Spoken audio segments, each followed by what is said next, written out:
That's true. I wholeheartedly agree. For the most part, what we see is a fragmented people. We're walking around very much so a fragmented people. And largely as a result of not knowing our purpose in life. We come here unaware. And we come here unaware because most children born in our community were not intentionally sent for. I know we say, well, everyone knows where babies come from. But the fact of the matter is, if no one had a purpose or intent in mind when they conceived you, or considered conceiving you, then they sent for this energy unwittingly, and then the gestation period held no purpose investment, if that makes sense.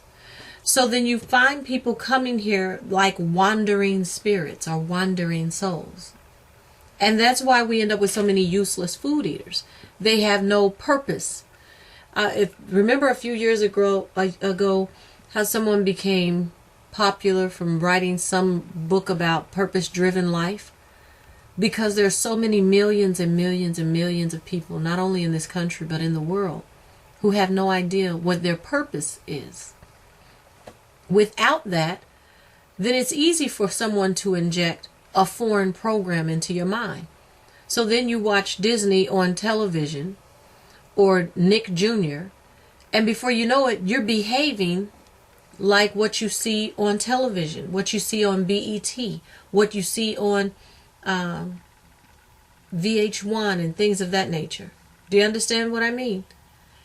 Because you have no purpose that you came here with.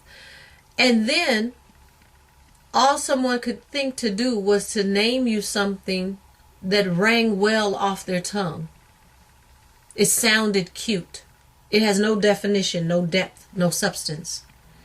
Or worse, name you something like tequila or cognac or any other bad habit. Then you go through your life being handled by these empty labels. And as if that's not bad enough, then you get nicknames for every environment you go in. You slick over here, you pig over there, you little demo over on this end, you mookie down on that. So you got a different little handle everywhere you are.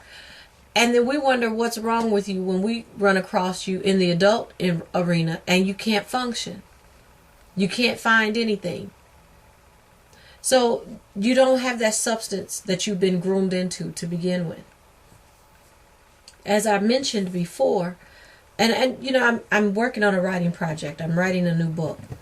And one of the wonderful richnesses that has come out of this writing project is that one thing I discovered is that my mother, my personal mother, who did many things wrong in my rearing, but did something so perfect, so right, that even the things that she did wrong, the universe absorbed them and self-corrected them and made them right. Does that make sense what I'm saying? See, she spent so much time doing the things that she did right, and she was so meticulous with those things that the universe became extraordinarily forgiving of her errors. So that even when there was something she did inappropriately or in error, it self-corrected based on all that she had done that was so right. But when you have a child, please, I didn't hear you.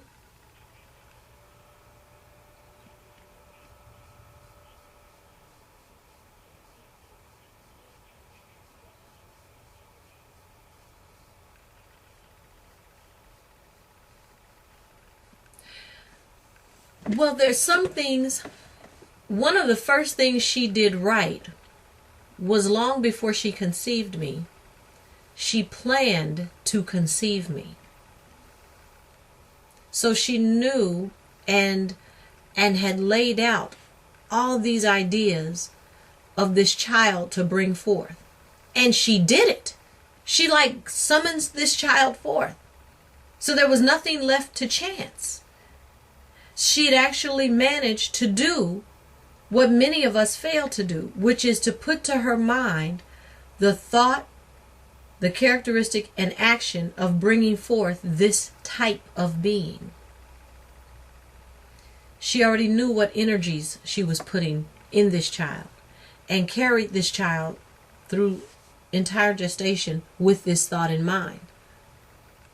That produced a certain outcome, and many times that doesn't happen, so there's no wandering.